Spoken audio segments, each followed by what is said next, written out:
Did you know around 33% of millionaires never made more than $100,000 in a single working year?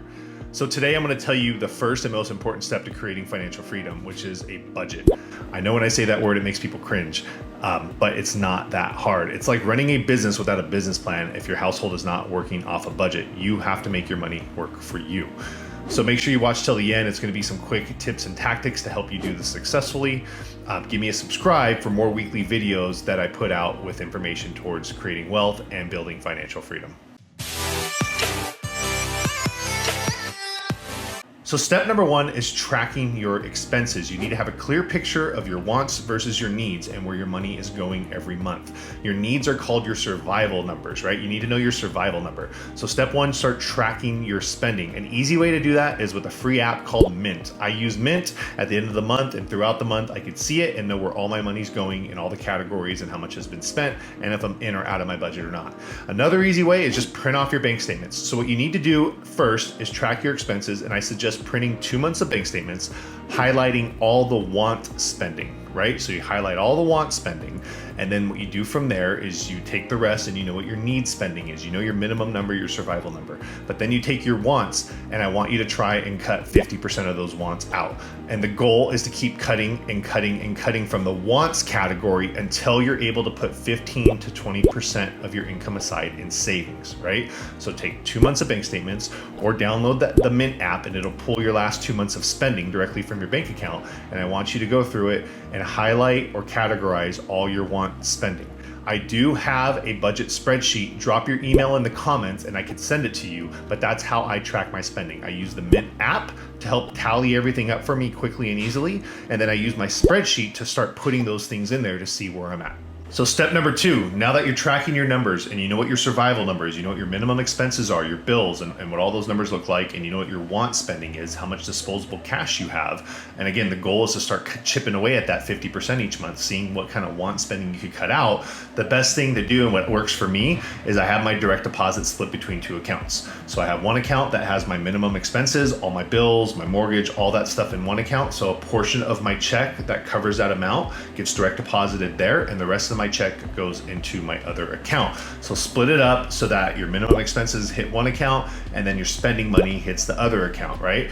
And then from there, I suggest using the envelope system. So let's say you have $400, $500 a month in want spending that you've been doing or that you have available. Well, that $500 goes into that other account. You could go in and take $200 out cash and put it in an envelope, and that's what you get to spend on throughout the month. Live on that for your want spending. So that's how you're going to be able to stick to it, because as you see that cash dwindle, you're going to be tighter with it, and you're going to be able to easily track if you're on pace or not.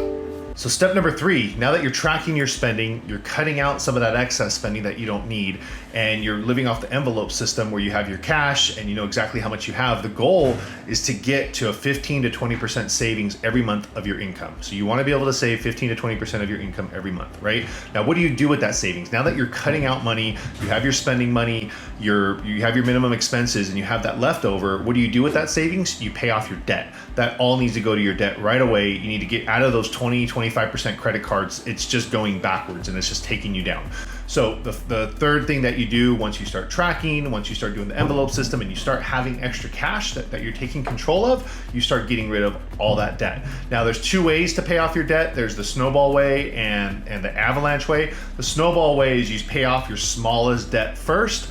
You pay the minimum payment on everything else, and then once you knock out that small debt, you take the money you were paying to that and then pay it to the next one, pay off that one, pay off the next one. A lot of people like that method because it's more gratifying, because as you pay off the small ones first, you see a light at the end of the tunnel. The avalanche method, which I prefer, is you take your highest interest debt and pay that off first. And sometimes that's your largest debt that you have. It might be a $20,000 car or something like that, right? So the avalanche method, the reason some people don't like that is because it's harder to get that gratification. When you're paying off small bills first, small debts first, it's nice to have it paid off and be done with it, versus when you're chipping away at a large debt first, it takes longer to finally get that gratification. But I believe in paying off the highest interest debt first, because again, that's costing you the most money. You're bleeding money with that type of stuff. So the next step, once you're tracking, once you have the envelope system and you have some extra money, start making that money work for you by getting rid of that debt. So step number 4, the goal. by getting on this budget, by tracking your spending, knowing what your survival number is, saving money, and continuing to chip away at unnecessary expenses so that you can save more and more, get to 15 to 20% savings of your income, pay off that debt, and then last thing you're going to do is work on a 3 to 6 month a reserve. You want to put 3 to 6 months of reserves aside, because the last thing you want to happen is some major expense come up, you lose your job for a few months or something like that, and then you go right back to the credit cards and end up in a bad cycle. So get on the budget, use my spreadsheet, use the mint.com app, start chipping away at those wants every month so you can get to 15 to 20% savings minimum. Start putting all that money towards getting rid of your debt. Once you get rid of that debt, then set up a 3 to 6 month emergency fund. So that's the gist of it. Those are the first two important milestones, right? You know, getting on a budget, getting rid of all your debt, and then getting a 6 month reserve aside. Once you do those two things, you have a breath of fresh air, you got a reserve, you don't have debt, and that 15 to 20% savings starts to accumulate and you can put it to work for you. The next thing to do, the third step to financial freedom, is to stop renting, right? If you have a 6 month reserve, if you've paid off all your credit card debt, you're in a great position to even utilize zero down, to use a down payment assistance program, to do FHA with 3.5% down.